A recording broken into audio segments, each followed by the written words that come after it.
Hi, everyone. Welcome to breakout session number 1. My name is Hanan El-Hammami. I'll be facilitating this breakout session for today. We'll be starting with Dr. Melissa Campbell. And let me introduce her real quick. Dr. Melissa Campbell is a Southern California native and currently chief resident at the University of California, San Diego Pediatric Residency Program. Dr. Campbell is currently the Climate Change and Health Committee co-chair for the local chapter of the American Academy of Pediatrics. She has plans to become a primary care pediatrician working in an underserved community within San Diego County after graduating from chief residency. Please welcome Dr. Melissa Campbell.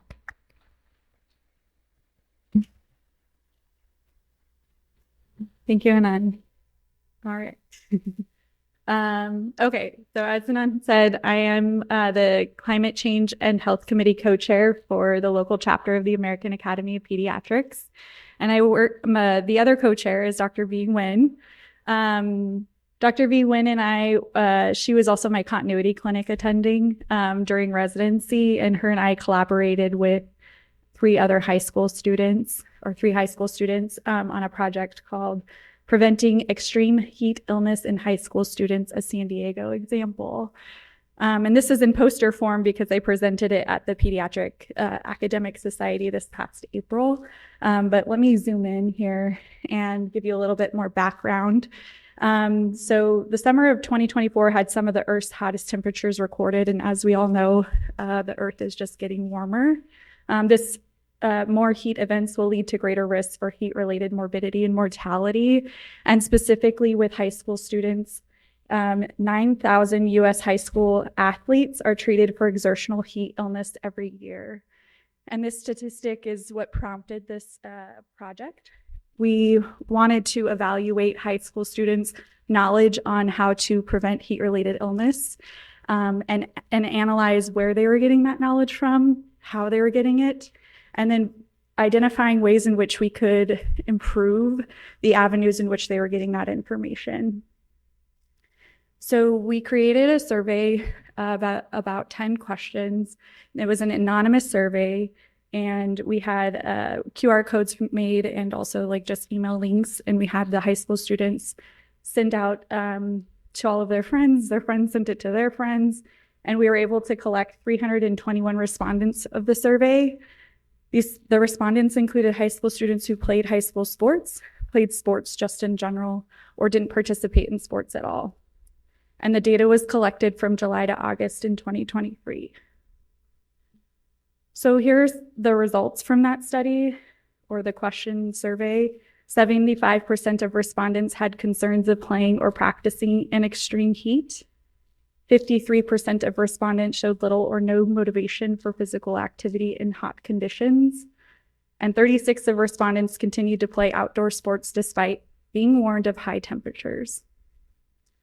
One of the questions was, have you been educated on how to prevent heat-related injury? And as you can see, only a little bit over half of the respondents actually had received education. And then here's a question of who's provided you with that education about how to prevent heat-related injury. And as you can see, there's a 36%, which is a little bit less than the prior slide, of nobody providing that education. So there's still that 6% other, which might be from just self-education or TikTok, I don't know. But you can see the majority of education is provided by parents, coaches, teachers, and this small little, it's my laser point, this sad 3% is from physicians. So we have a lot of work to do. More results include 50% of respondents are unaware of ways to prevent heat-related injury beyond hydrating with water. 21% of respondents never took preventative measures prior to playing or practicing in extreme heat conditions. And 80% of respondents noticed extreme heat effects on their athletic performance. Have you ever experienced illness or injury while playing or practicing sports in extreme heat? A third of respondents said yes. Another third were unsure. So these results are concerning. Despite most students reporting concern about practicing in extreme heat, they continued to do so even if there was an extreme heat advisory issued.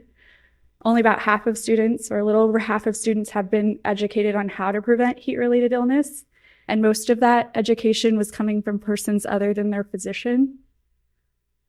And again, at least 1/3 of students in San Diego have experienced heat-related illness or injury.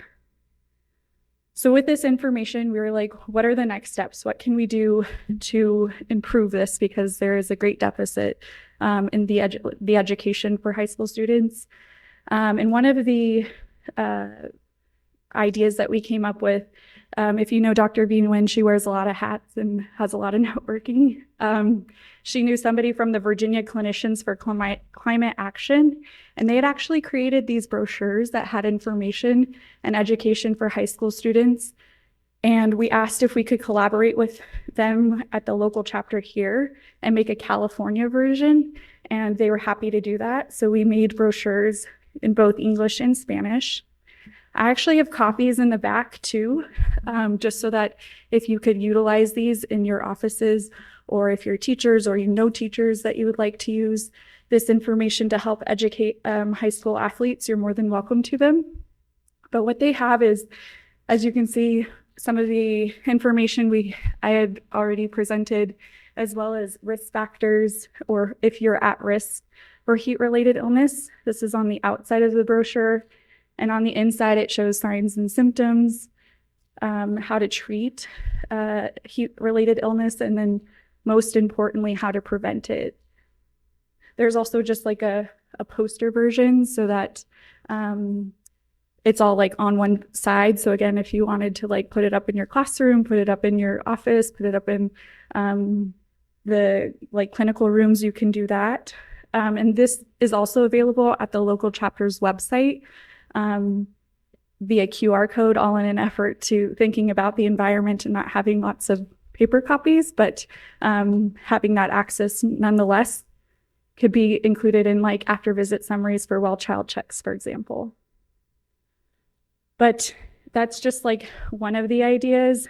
We're also having we have other ideas as to how to disseminate this information outside of the classrooms, and also like the